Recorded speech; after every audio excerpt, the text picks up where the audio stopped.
Bien, y vamos a aprovechar a ir directamente al estudio y vamos a ir al libro de Ageo, si quieren ir buscando el libro de Ageo, mientras yo les cuento algo del contexto, porque creo que estamos viviendo tiempos que de alguna manera se parecen. Hay algunas similitudes con lo que nos está pasando hoy, y por eso creo que este mensaje es muy actual y muy oportuno para nosotros. En el capítulo 1, versículo 14, dice: despertó Jehová el espíritu de Zorobabel. Despertó el espíritu. Ahora, esta es una figura que se usa en muchas partes de la Biblia. Por ejemplo, Pedro dice en 2 Pedro 1:13, pues tengo por justo, entre tanto que estoy en el cuerpo, el despertaros con amonestación. Es que la figura habla de que cuando uno está dormido, está inconsciente. Y está inconsciente a lo que pasa alrededor. Cuando uno duerme, no te das cuenta de lo que pasa. Inconsciente. Y entonces dice, el Señor te despierta, te sacude para tomar conciencia. Y ves, Pedro dice, mientras estoy en el cuerpo, yo me voy a encargar de despertarte, dice, con amonestación, es decir, de sacudirnos y para que tomemos conciencia.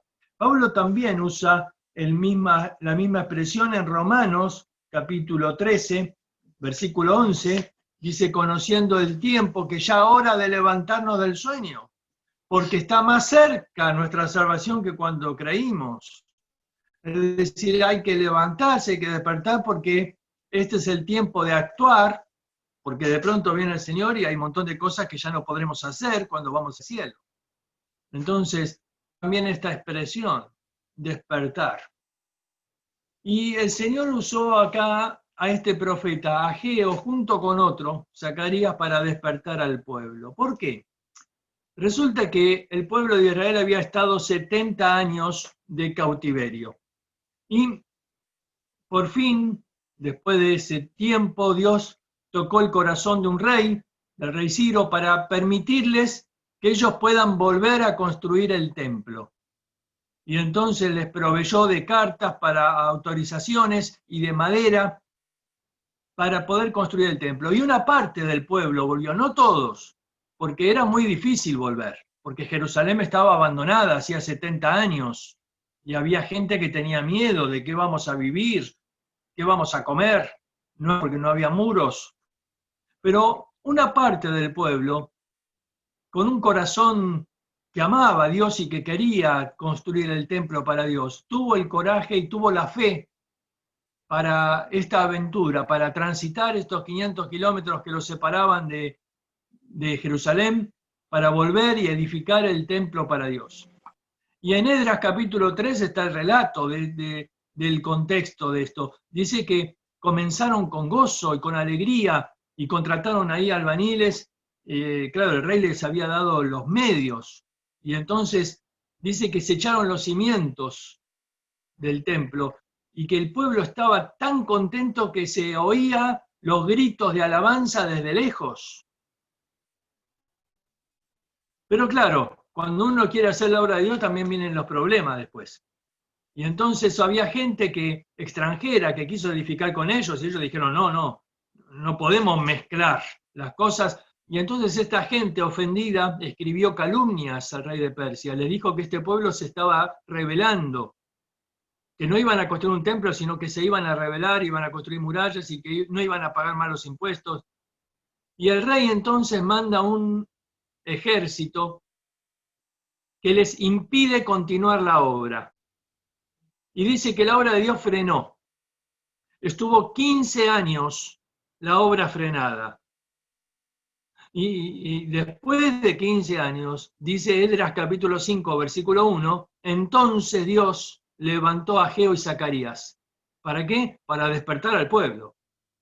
Porque por 15 años era como que estaban dormidos. No estaban haciendo la obra que Dios los llamó para hacer. Y el templo que debían edificar no se estaba edificando. Ahora, yo creo que hay 4 verdades en este capítulo 1 que ellos tienen que tomar conciencia. Es decir, Ageo los despierta para que tomen conciencia de estas 4 verdades. La primera verdad está ahí en capítulo 1, versículo 2.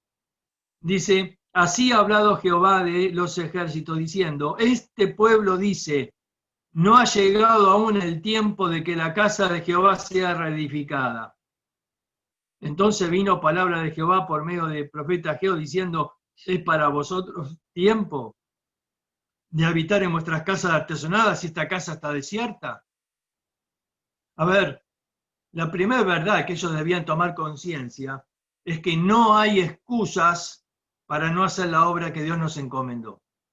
No hay excusas para no hacer la obra de Dios. A ver, ellos estaban poniendo una excusa. Ellos decían, no es el tiempo de Dios. Seguramente no es el tiempo. A ver, cuando el enemigo mandó este ejército que les impidió hacer la obra, muchos de ellos estaban confundidos, diciendo, ¿por qué? ¿Por qué nos pasa esto? A ver, nosotros dejamos Babilonia y vinimos con un buen corazón, con el deseo de hacer una obra para Dios. Teníamos una buena intención de corazón. ¿Por qué Dios permitió esto? ¿Por qué no hace algo para sacar ese ejército de ahí? ¿Por qué no nos ayuda para que podamos hacer la obra? ¿Ves? Estaban frustrados, se sentían un poco defraudados por Dios, porque querían hacer la obra de Dios, pero no podían, había un ejército enemigo enfrente. Y ellos entonces fueron a buscar a alguien que tuviera una respuesta, y fueron a los sacerdotes, a los ancianos, que ya los van, si ustedes siguen el libro, el capítulo 2 menciona a esta gente. Y estos ancianos dicen que dijeron, seguramente no es el tiempo de Dios. Porque Jeremías dijo que debían pasar 70 años, y quizás no pasaron, quizás contamos mal, quizás todavía no es el tiempo. Es tremendo como siempre encontramos excusas, ¿no?, para justificar las cosas. Y en este tiempo yo escuché tantas excusas. Claro, mucha gente dice, y bueno, no es el tiempo. Y bueno, cuando se acabe la pandemia. Y bueno, ahora no podemos hacerlas, ahora no nos podemos reunir, está prohibido. Y bueno, no, ahora no se puede hacer la obra de Dios. Tiempo, excusas, excusas, excusas. ¿No? Ahora no me puedo acercar, estamos en un distanciamiento, tenemos que usar cubrebocas, excusas, excusas. Y Ageo les dice, no hay excusas para no hacer la obra de Dios. No hay excusas. Cuando empezó el año, nos vimos con todo este problema y decíamos, es la primera vez en 40 años que está el Instituto Bíblico que no tenemos alumnos, que la propiedad está... Y nos parece raro. Y decíamos, pero ¿y ahora qué vamos a hacer? Y entonces, Sergio, que es ahora el director, Sergio Martínez, sacó un versículo, ¿no?, de Gálatas, cuando dice, la palabra de Dios no está presa. O la palabra de Dios no está encadenada, dice otra versión. Y decíamos, no hay excusa. A ver, nosotros podemos estar presos en nuestras casas, no podemos salir, pero la palabra de Dios no está presa. Dios proveyó esta oportunidad de hacerlo online. No teníamos nada hecho. En 15 días, era una locura, ¿no? Pero en 15 días tuvimos que preparar toda una plataforma, filmar las clases. Y Dios proveyó milagrosamente todos los recursos. Y en 15 días el Instituto Bíblico estuvo en una forma online para que los alumnos puedan seguir preparándose. ¿Por qué? Porque entendíamos que no podíamos poner excusas, que la obra de Dios debía continuar, que la obra de Dios tenía que seguir adelante, que no se puede frenar, que no hay tiempo de frenar. Porque, a ver, hay un día marcado para el regreso de Cristo, ¿eh? Está marcado el día. El Señor dijo, los hombres y los ángeles, nadie sabe el día ni la hora, pero eso implica que hay un día y hay una hora que están marcadas. Y Pablo dice que debemos levantarnos del sueño porque ese día se acerca, se acerca. Y Hebreo 10:25 dice, tanto más cuanto veis que aquel día se acerca el día, Y yo no sé ustedes, pero yo veo que se acerca, pero aceleradísimamente, porque todas estas cosas que están pasando no son normales. A ver, el mundo se está preparando, ¿no? Hay toda una estrategia, porque a ver, yo no culpo, hay teorías conspirativas que hablan de alguien que creó, no, yo no sé, pero sí sé algo, que a través de todo esto, el mundo está queriendo imponer cosas que hace mucho tiempo se vienen hablando. La necesidad de un gobierno mundial, de una economía mundial, de medidas que unan a todo el mundo. Y de pronto todo esto prepara lo que será el apocalipsis. Y ves, nosotros vemos que el día se acerca y no hay excusa entonces, no hay excusa, porque tenemos mucho que hacer. Y cada vez tenemos para hacerlo. Hay muchas personas que más escucharon de Cristo y cada vez tenemos menos tiempo.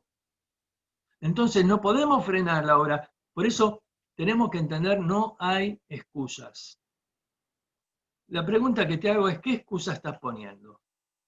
No, yo es que en este tiempo no puedo hacer la obra, no puedo salir de casa, o no puedo ofrendar porque estamos sin trabajo, o no puedo hacer excusas.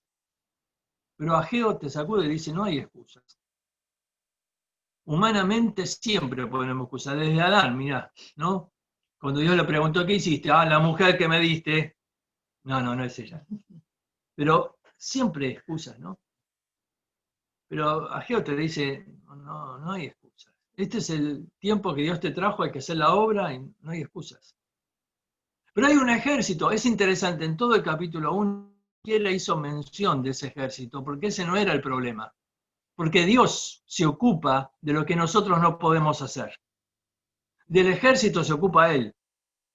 Zacarías completa el mensaje en el capítulo 4, le dice a Zorobabel, porque Zorobabel, que era el gobernador, decía, si yo tuviera un ejército, ¿sabe qué? Salgo a pelearle a estos, pero no tengo ejército. Y Zacarías le dice, no es con ejército, y no es con fuerza, es con mi espíritu, dice el Señor. ¿Te das cuenta? El problema no está afuera, el problema está dentro, el problema no es los problemas externos, el problema está en el corazón. Y en el corazón uno pone excusas. Y Ageo le dice, basta de excusas. Vos me decís que no es el tiempo de Dios, pero sí es el tiempo para hacerte tu casa. Y ahí con esto viene la segunda verdad que tenemos que tomar conciencia. La segunda verdad es que las prioridades no están determinadas por las circunstancias. Las prioridades no están determinadas por las circunstancias. Ageo les dice, así que no es tiempo para edificar el templo, pero sí es tiempo para edificar tu casa artesonada. Ahora, no hay nada de malo en que cada uno edifique su casa. A ver, ellos habían salido de Babilonia, llegaron a Jerusalén, estaba todo destruido, 70 años de abandono. Era normal que cada uno edifique su casa. ¿Dónde está lo malo? El problema era que dice estaban haciendo sus casas artesonadas. A ver, esta palabra significa labradas en madera de cedro. ¿De dónde sacaron esta madera? ¿De dónde sacaron? Porque no era una madera que se conseguía en Jerusalén. El rey Ciro les había dado madera para construir el templo. Pero claro, como no podían construir el templo, uno la estuvo usando para hacer su casa. ¿Y cómo sabemos que usaron la madera que el rey les había dado? Porque si te fijas en el versículo 9, dice, subid al monte madera y reedificad la casa. Subid al monte, traed madera. ¿Por qué tenían que subir al monte a buscar madera? Porque la que les había dado el rey se la habían gastado. La estaban usando en sus casas. El problema era que acá hay unas prioridades que fueron alteradas, porque dice, habían abandonado la casa de Dios y cada uno corre a su propia casa y la edifica de una manera lujosa. Y dice, es tiempo ahora para hacer tu casa lujosa. Y a mí me impacta porque acá estaban perdiendo la integridad, ¿no? Estaban usando la madera del templo. Y bueno, pero si no podemos construir el templo y yo tengo que hacerme la casa. Y de pronto entonces las prioridades cambiaban por causa de las circunstancias. Mira, yo creo que todos como creyentes tenemos prioridades en nuestra vida. Queremos agradar a Dios, queremos hacer las cosas bien, pero a veces las circunstancias pueden alterar las prioridades. Y entonces uno dice, estoy en una circunstancia económica muy difícil, entonces voy a mentir para no pagar esto, o voy a transgredir la ley para no hacer eso, y de pronto pierdo mi integridad por tratar de conseguir una ganancia. De pronto las prioridades cambian porque son alteradas por las circunstancias. Y Ageo te despierta y te dice, no es así. Porque Dios no bendice eso, y si no tenés la bendición de Dios, no sirve. Te das cuenta, yo tengo que tener una prioridad, y la prioridad sigue siendo la que Jesús dijo en Mateo 6:33. Buscad primeramente el reino de Dios y su justicia, y las demás cosas serán añadidas. ¿Ven? La prioridad no cambia. Yo debo seguir poniendo a Dios primero en la vida, y debo seguir confiando en Él, y debo seguir confiando en que Él me va a sostener y que Él no va. Porque te quiero decir algo, la verdad del salmista, que no he visto justo desamparado, ni su descendencia que mendigue, sigue vigente hasta el día de hoy. Dios sigue proveyendo a los suyos, Dios sigue cuidando. No le va a faltar el pan al Hijo de Dios. Y Dios va a mover al pueblo de Dios, quizás para ayudarnos y para sostener, pero no tengo que cambiar las prioridades. Dios tiene que seguir estando primero. Y habla del reino de Dios y habla de su justicia. Habla de seguir manteniendo una integridad, seguir manteniendo un corazón puro para Él. Porque después Dios va a añadir. Ahora, yo no debo permitir que las circunstancias cambien mi corazón. Las circunstancias pueden estar muy difíciles hoy, pero Dios tiene que seguir en el primer lugar. No tengo que por temor cambiar los valores de mi vida. Las circunstancias no pueden alterar mis prioridades. Y eso fue lo que le pasó a esta gente. En tercer lugar, la tercera verdad está en el versículo 6 al 8. Dice, sembráis mucho y recogéis poco, y no saciáis. Bebéis y no quedáis satisfechos. Os vestís y no os calentáis. Y el que trabaja a jornal recibe su jornal en saco roto. Así ha dicho Jehová de los ejércitos, vuestros caminos, subid al monte, traed madera, reedificad la casa y pondré en ella mi voluntad. Versículo 9, buscad mucho y halláis poco, y encerráis en casa, y yo lo disiparé. ¿Sabés lo que veo acá? Acá veo mucha actividad, pero poca satisfacción. Mucha actividad, fíjate. Dice el versículo 6, comés, bebés, vestís, trabajás, buscás, mucha actividad, pero no hay satisfacción. Dice, comés, pero no te saciás. Bebés, pero no quedás satisfecho. Te vestís y seguís teniendo frío. Y dice, y el que trabaja jornal lo pone en un saco roto o en un bolsillo roto. Y llegaste a tu casa y el dinero que ganaste lo perdiste. Versículo 9, buscás mucho, grandes metas, grandes deseos, pero encontrás poco. Yo veo un cuadro de insatisfacción. ¿Por qué? Porque hay mucha actividad queriendo estar satisfecho.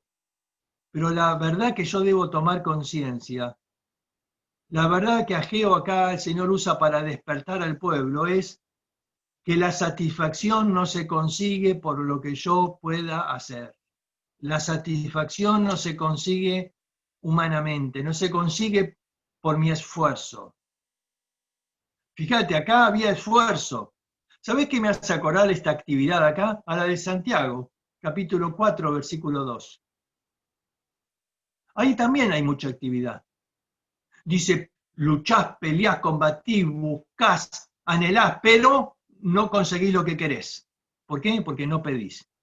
A ver, Santiago habla de mucha actividad, dice, peleás, buscás, luchás, pero no alcanzás lo que pedís. Es decir, no llegás a obtener satisfacción, porque faltó lo más importante, faltó la oración. Me habla de actividad. ¿Ves? El hombre busca satisfacción y busca por todos los medios.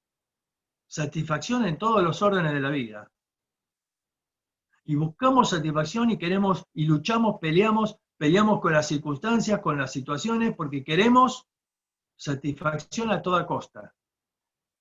Pero la satisfacción fuera de la voluntad de Dios nunca es buena. Nunca es buena.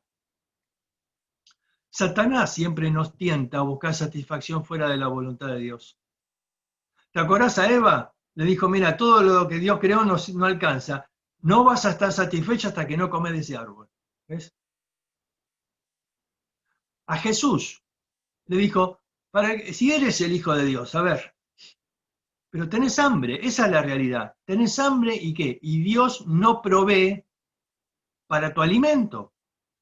Ahora, eres el Hijo de Dios, tenés derecho a comer. No hay nada de malo en comer. Gracias a Dios no hay ningún mandamiento que diga no comerás. Pero Dios no está cuidando de ti, Dios no te provee del alimento. Entonces, ¿por qué no convertir las piedras en pan? Ahí está la tentación. La tentación no era a comer no era malo. La tentación era a buscar satisfacción fuera de la voluntad de Dios. Buscar satisfacción fuera de la voluntad de Dios. Porque no era la voluntad de Dios que Jesús utilice sus milagros para su propio beneficio. Porque cuando se humanó, se limitó a nuestras debilidades. Y dice Filipenses que él no se aferró a la deidad. A ver, aferrarse es agarrarse cuando te estás por caer, ¿no? ¿Viste en el colectivo que se sacudió y uno se está por caer y se aferra del pasamano o de algún gordo que te cerca? No sé, me aferro a algo para no caerme. A ver, dice que el Señor no utilizó la deidad como algo a que aferrarse. Es decir, estoy en problemas, tengo hambre y entonces me aferro a la deidad. No, porque hubiera hecho trampa, porque eso no sería vivir como hombre. Él se humanó. Él no iba a utilizar sus atributos para sí mismo. Él tenía que limitarse a nuestras debilidades. Como hombre tenía que sujetarse. Pero Satanás le dice, bueno, pero acá nadie te ve en el desierto, hacé las piedras pan, buscá satisfacción. Y cuando Jesús dice, no solo de pan vivirá el hombre, le está diciendo, mira, Satanás, la satisfacción de mi carne no es lo más importante. Eso es bueno, pero no es lo más importante. Yo voy a confiar en la palabra de Dios. Y la satisfacción tiene que provenir de Él. Porque no solo Él nos provee de lo material, sino que también dice Pablo ahí a Timoteo que nos da la capacidad de disfrutarlo, nos da la satisfacción viene de Él. Esa es la lección que Jesús le quiso dar a la mujer samaritana, cuando le dijo, mira, si tomás del agua de este mundo, nunca te saciás, siempre volvés a tener sed. Por eso es lo que dice Ageo, que bebés, pero no quedás satisfecho, porque nada de este mundo da una satisfacción plena o verdadera, simplemente es momentánea, pero volvés a tener sed. El que bebe del agua que yo le daré no tendrá sed jamás. Lo que Jesús está diciendo ahí es la satisfacción verdadera viene de Dios. Viene de Dios. Ahora, yo veo que en este tiempo hay mucha gente insatisfecha. Porque claro, estamos con muchas limitaciones, estamos con muchos problemas de todos los tipos, ya sea de enfermedad, de problemas económicos. El mundo está afectado por todo esto. En alguna manera, quizás algunos lo sufren más, otros menos, pero todos están afectados por lo que está pasando. Y algunos se están deprimiendo y algunos se desaniman. Es terrible cómo ha aumentado la depresión, especialmente en la juventud. porque se sienten que están limitados en lo que ellos querían lograr en la vida, y les falta lo que tenían cuando podían hacer fiestas y demás, les falta esa provisión de satisfacción que viene del mundo, y se sienten angustiados, muchos por temor, que no saben qué va a pasar, cómo vamos a salir de todo esto. Pero el creyente debe buscar la satisfacción que viene de Dios. Y Dios quiere usarnos a nosotros en este tiempo para dar un mensaje de esperanza al mundo, para ser agentes de esperanza en medio de la desesperación de la gente. Pero para eso ellos tienen que ver que estamos satisfechos, que nuestra satisfacción viene de Dios. Por eso Pablo y Silas podían cantar aún estando en una cárcel, aún después de haber sido azotados. Ellos estaban dando un mensaje. Sí, las circunstancias no eran agradables, a nadie le gusta estar en una cárcel, y mucho menos ser azotado injustamente. Pero ellos estaban satisfechos porque estaban haciendo la voluntad de Dios.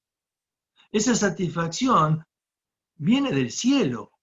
Humanamente es imposible que un hombre esté satisfecho en ese momento, pero ellos estaban gozosos y alababan a Dios.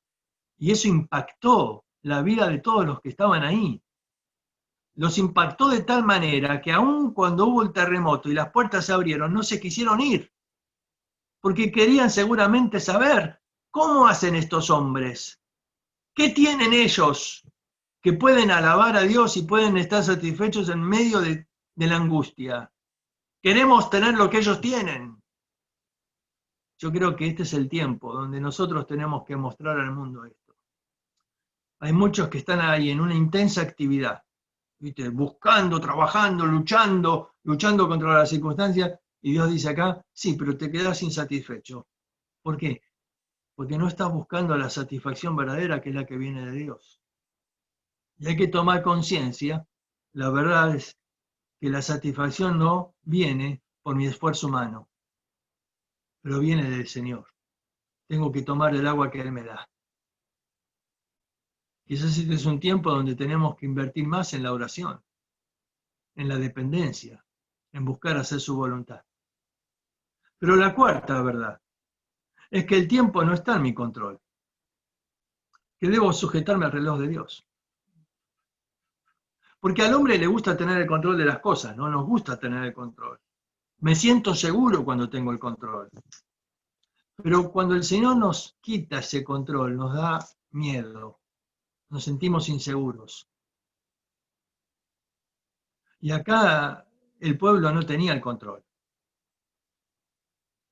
Ellos decían, no, pero no es el tiempo, cuando sea el tiempo. ¿Sabés que ellos estaban menospreciando? Ellos decían, bueno, seguramente, otra excusa que ponían, es que Dios no saca ese ejército, porque Dios no quiere un templo de madera. Los ancianos decían esto, Dios, el templo de Salomón era de oro y este de madera. Por eso Dios no nos deja construir, porque Dios no quiere seguro un templo de madera. Y Ageo les dice, dejen de hablar. Dios dice, mía es la plata y mío es el oro. Cuando yo quiera voy a proveer el oro. Y Zacarías, tomando ese mismo contexto, dice, los que menospreciaron las pequeñeces, ellos se van a alegrar. Las pequeñeces, ¿qué son las pequeñeces? El oro y la plata. Eso no es una pequeñez. Para nosotros no, pero para Dios es una pequeñez. Porque cuando Él quiere, Él provee. Pero a veces nos amargamos por las pequeñeces. Nos quita el gozo las pequeñeces, porque no pude conseguir algo, o porque se me rompió algo, o porque en este tiempo perdí una venta, y me amargo el día. Y para Dios dice, son pequeñeces. Yo puedo hacerlo cuando quiero. Mía es la plata, mío es el oro. ¿Y sabés lo interesante? Que Dios sobró en su tiempo. Y cuando ellos toman conciencia, cuando son despertados por Ageo y Zacarías, y ellos entonces se comprometen delante de Dios, y dice, está bien, vamos a hacer la obra. Y Zacarías le dice a Zorobabel, vos tenés que dar el ejemplo, andá y poné la primera piedra. Pero hay un ejército que tiene una orden, que si coloco la próxima piedra, sácate. nos matan. ¿Tenés fe o no tenés fe? Andá a poner la primera piedra. Qué desafío, ¿no? Andá y desafía a ese ejército, poné la primera piedra, da un paso de fe. Dios quiere nuestra iniciativa. Y después viene la provisión. Porque cuando Zorobabel colocó la próxima piedra, desafiando, ahí el ejército que estaba vigilando, que tenían órdenes de vigilar, le mandan una comunicación al rey, no sé cómo mandaron, habrán mandado un WhatsApp, no sé qué se usaba ahí, un cuervo express. Y mandaron la orden, mandó el aviso al rey diciendo: el pueblo se está rebelando, ¿qué hacemos? ¿Los matamos? Y justamente en esos 15 años, el rey cambió. Y entonces el nuevo rey dice: paren un momento. ¿Quién dio la orden primera para que este pueblo vaya a construir el templo? Y buscaron en los libros y encontraron el registro, el rey Ciro dio la orden. Y hay una ley en Persia que decía que la ley que un rey da no puede ser abrogada por otro, es decir, la ley está por encima del rey. Y el rey dice: estamos haciendo mal. Nosotros les impedimos construir, que eso fue orden dada por el otro rey, está todo mal. Entonces, este rey dice así: tenemos que compensar a estos judíos, porque por nuestra culpa estuvieron frenada la obra 15 años. A ver, ¿cómo podemos hacer? Y el rey mandó a buscar, dice: a ver, busquen, ¿cómo podemos? Y entonces vino uno y dijo: bueno, acá en los tesoros están todos los objetos del templo que son de oro. Las copas de oro, ¿te acuerdas que usaba Belsasar en la fiesta ahí en Daniel 5? Está todo acá, dice. Y entonces el rey dice: bueno, mandemos todo el oro ese que es de ellos, mándenselo de vuelta. Y ahí es cuando mandan a Esdras con todo el oro. Y Ageo le dijo: ¿te das cuenta que Dios dice: mía la plata, mío es el oro, que cuando yo quiero proveo? Pero yo tengo que entender que yo no tengo el control de los tiempos. Hay algunos que dicen: sí, pero yo quiero que esto se acabe ahora, porque yo tengo necesidad ahora. Y Dios te dice: no, todavía no es mi tiempo, pará. A mí me encanta ver cómo Jesús nunca estuvo apurado por el tiempo. Él dice: todavía no llegó mi hora, tranquila, le decía María. Y después en un momento dijo: bueno, ahora sí llegó la hora. Él se sujetaba a los tiempos de Dios. A veces a nosotros nos cuesta. Y decimos como Habacuc: no, ¿hasta cuándo? ¿Hasta cuándo voy a clamar y no vas a oír? ¿Hasta cuándo? ¿Cuándo se va a acabar esto? Yo no sé si algún día se va a acabar, pero lo que sé es que no podemos poner excusas. Este es el tiempo. Y yo quisiera que estemos pensando, ya terminando, que no sabemos si nos queda mucho tiempo y que tenemos que invertir bien cada día que se nos da. Que tenemos que apresurarnos en hacer la obra,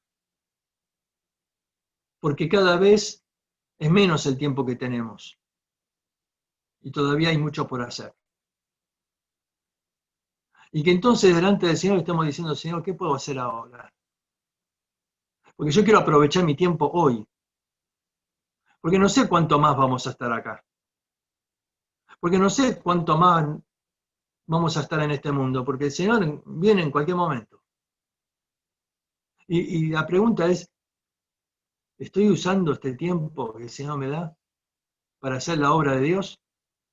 ¿O estoy poniendo excusas, cambiando mis prioridades, buscando satisfacción? Y está lindo poder disfrutar de lo que Dios nos da, pero no es la prioridad la satisfacción. La satisfacción viene de hacer la voluntad de Dios. Y encontrar satisfacción cuando ganas un alma para Cristo. Y de pronto el gozo es tan grande que parece que se te explota el corazón. Y encontrar satisfacción cuando sentís que fuiste un medio que Dios usó para darle esperanza a alguien, que por ahí ya no quería vivir más, y que de pronto el Señor te usó para darle esperanza y para animarlo. Que de pronto el Señor te usa para llevar un poco de pan a alguien que quizás hoy no tiene que comer. Y quizás Dios te usa para llevarles una canasta de alimentos y la persona te mira diciendo: ¿y por qué lo haces? Y es ahí la oportunidad para hablarle del amor de Dios. Y sabes, eso es lo que llena el corazón, esa es la satisfacción que viene del cielo. Y de pronto cuando nos ocupamos de hacer la obra de Dios, entonces no tengo que estar tan preocupado por buscar satisfacción. Hoy muchos creyentes sienten un vacío. ¿Por qué? Porque no hay activismo, no tenemos reuniones, ni fútbol hay. Y alguno dice, estoy aburrido, domingo, estoy aburrido, ¿qué hacemos? Quizás es tiempo para invertir en lo celestial y buscar la satisfacción que viene de Dios. Quizás hoy pueden reunirse ahí como familia y decir, mira, hay muchas cosas que hoy no podemos hacer, pero ¿por qué no pensamos en las que sí podemos? ¿Por qué no pensamos en aquellas cosas que todavía podemos hacer para Dios? Y entonces poder buscar esa satisfacción que viene del cielo. Yo espero que Dios utilice su palabra hoy para animar nuestros corazones, para entender que Dios tiene sus planes, sus propósitos. El pueblo no entendía por qué el ejército, ese enemigo, estaba ahí. Y nosotros no lo entendemos por qué nos pasa todo esto de esta cuarentena, que acá en Argentina al menos parece que no termina nunca. Cada vez que habla el presidente decimos, no, no, no.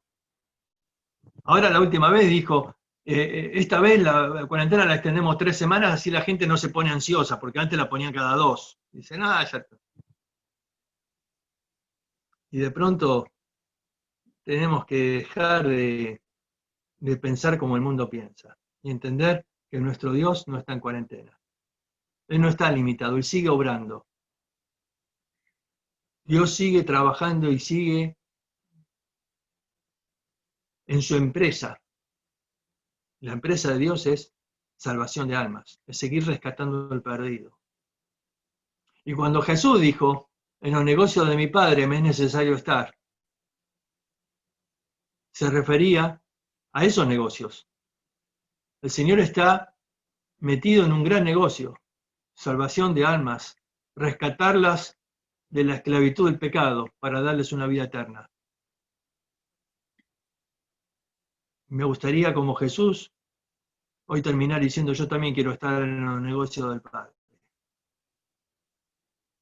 Los negocios que tenemos acá son necesarios porque hay que sustentarse, porque hay que vivir, pero no son lo más importante. Lo más importante son los negocios del Padre. Y como Jesús yo quiero estar en los negocios del Padre. Porque un día lo que trabajemos aquí lo dejamos acá. No nos llevamos nada. Pero lo que trabajamos para la eternidad, eso sí, eso está seguro. Está en el banco del cielo. Por eso me gustaría terminar orando por cada uno de ustedes y por la iglesia. Porque este debe ser un tiempo en que la iglesia debe seguir creciendo. Porque es un tiempo de oportunidades. Sí, nos cuesta a todos hacer la obra de esta manera. Pero si confiamos que Dios sigue obrando y que todavía sigue salvando almas, entonces tenemos que estar ahí, en los negocios del Padre. Oramos. Señor, te damos gracias por tu palabra y te rogamos que tú obres, Señor. Te rogamos que tú nos des sabiduría para ver de qué manera podemos hacer la obra. Pero te damos gracias porque sigues en esa empresa de salvar almas. Y yo te pido tu bendición, Señor, para la Iglesia Roca Eterna, para cada uno de los miembros, hoy quizás separados en sus casas, pero unidos en un mismo espíritu y con un mismo deseo. Y yo te ruego que tú les uses, que este sea un tiempo especial de crecimiento, de reflexión, pero también de seguir haciendo la obra a través de los medios que nos provees. Seguir buscando al perdido, seguir buscando al que ha perdido esperanza, seguir buscando al que está con necesidad para llevarles el mejor regalo que le podemos dar, a Cristo. Te ruego, Señor, tu bendición en el nombre de Cristo Jesús. Amén.